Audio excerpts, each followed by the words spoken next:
My name is Technical Sergeant Lalich, and I'm here to talk to you about race conditions. Now, first things first, it's important to remember that the operating system that you're using itself does not execute processes. It generates something called threads to do so. A thread is a unit of execution that the operating system allocates processing time to for the execution of that thread's tasks. That is what enables applications to work. Race conditions occur when two threads or two programs access a shared variable at the same time.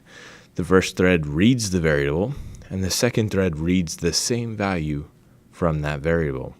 The first and second thread perform their operations on that value and race to see which thread can write the value last to the shared variable.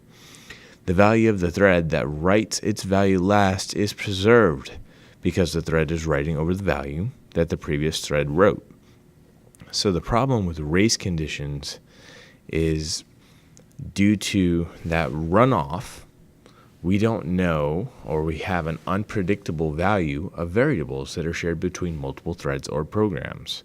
Sometimes program 1 wins, sometimes program 2 wins. If the programs are executed separately, this condition doesn't happen. Another condition that race conditions can lead to is known as deadlock. Now, deadlock, I'm pretty sure everyone's come up with instances where their program freezes or just doesn't respond. Now, that's very common with deadlocking. A deadlock occurs when two threads each lock a different variable at the same time, then try to lock the variable that the other thread already has locked.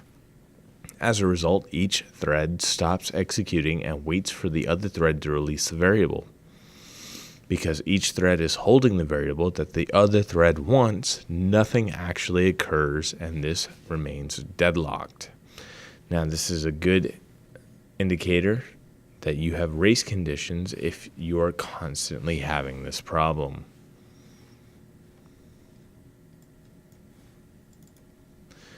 Now, race conditions are undesirable. It's specifically leading to two different processes, either the untrusted process or the trusted process.